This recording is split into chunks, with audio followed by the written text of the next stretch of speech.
What's up, guys? What's up? Story time with TOJ, Rico Suave. I'm going to put this video on both my different channels, on the Tough Love Dating channel and on the Opinion Junkie channel. So, it depends on which channel you're watching this video on. And I want to tell you guys to go to my Teespring store. I put the link in my comment section. YouTube completely demonetized my channel because I curse a lot and I do controversial content, is what they told me. So, I'm watching O'Shea Duke Jackson's channel one day, and a video came on, like one of his, I guess, suggested videos of men who are has-beens. And that when you see a bum, the bums that you meet used to be somebody. Either they were like one of the best lawyers, or they were like, one of the best football players, and they ended up being broke and homeless. And I want to tell this story about a man named Ike. The house I live in now is gorgeous, okay, but it used to be a crack house. And in fact, the guy that used to babysit me, that was his house, okay, and he passed away, and they were going to board the house up. And the older brother, the surviving brother, was like maybe 71 years old. And he said, look here, bro, young man, if you want the house, it's yours, but you got to put some money into it, pay the property taxes, this, that, and the other. So I go into the house, and it was a squatter house, like maybe 4 bums was in there. And I ran into one bum who was kind of like just different. He like a Ben Carson kind of dude, he wore glasses, he would read the paper. And I say, well, look here, Ike, I'm gonna be tearing this place apart, getting all the sheetrock out, gutting it, but at a certain point, I don't really mind you staying here, because he was the only bum that didn't curse me out. He had like sense, he spoke proper English, and he spoke just like Ben Carson, real soft-spoken black dude. And about 30 days into me gutting the house, it was time for Ike to leave. And at that point, I had been paying him to help me. So he was like a live-in helper. And I said, okay, Ike, I'm about to have an inspection. I'm gonna drive you to the gas station or to the bus station, let me know, but you gotta bounce, my dude, pleasure meeting you or whatever.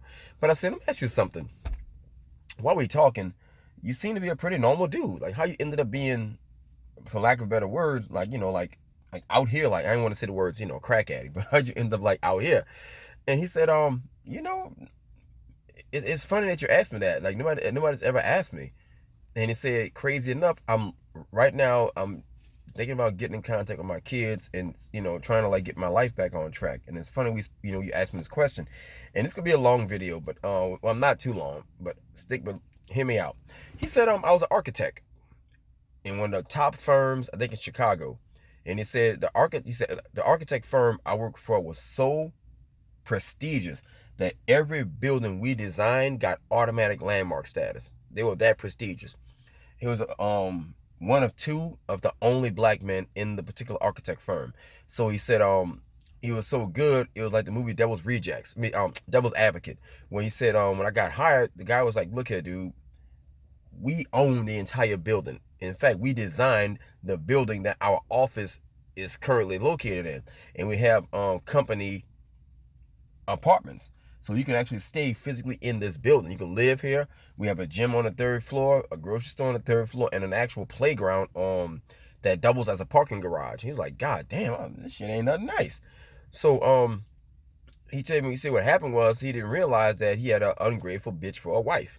No offense if you're a woman watching this, but he said that's how he put it. He said she was a beautiful black queen type of lady, kind of like a Huxtable kind of wife, real proper spoken, AKA on some shit, some fraternity girl, but sorority girl. But he said, long story short, she started complaining that it was boring living in the building. She would never leave. They had access to a subway system, train, and Uber didn't exist back then. But I'm sure they had a vehicle. But he said she had access to all these friends. All Chicago is like, it's not a boring place if you got money. So Ike said, one day, she just left him. She said, look here, I'm not having it, bro. You aggravating. You always working 10-hour days. But he said, well, goddamn, bitch, we living in a beautiful apartment, hardwood floors. You got a balcony, amazing view. Everything all you hardworking guys would say. If you're a hardworking man, this is for you. So he said, if you want a man with a nice apartment complex, a baller, so to speak, this is what you got to put up with. A nigga that ain't always home, that's not always home, but work long hours, and we got a lot of city contracts, blah, blah, blah, blah, blah. She left him. So he said over time, he got depressed, but still worked. It's the only thing that kept his mind off of being divorced and not seeing his kids. But he had paper, gave her a lot of money so she can move on. And with him being a architect guy, he knew all the real estate people and got her a nice place. but she didn't want to see him no more. She moved on, got her a young thing, a young dude, got a groove back. He said on the same floor there was a white girl who was a DJ at a radio station, and she was like, like Chicago's version of Howard Stern. She was a shock jock white girl, did the morning traffic type of stuff, the morning drive, which is the most prestigious position of you listening to talk radio, which is why the Breakfast Club is a morning show. So he said, girl said, damn, Ike, you look depressed. Come over for a party. Now this girl didn't date black dudes. Ike said he always had a crush on her, but never ever, never shoot his shot. So she brought a friend over, and this is what he said it turned for a worse. White girl, most like an Amber Rose kind of girl, like a wigger. She had the cornrows, tiny waistline, big booty.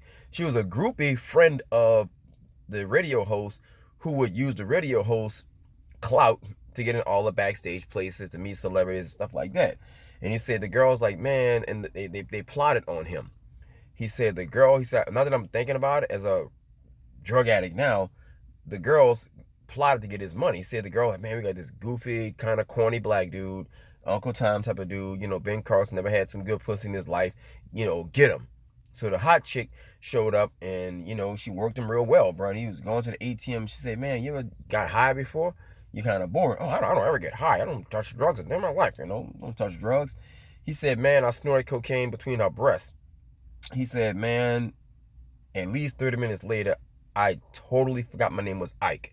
I didn't have no problems. I was just like a spiritual being.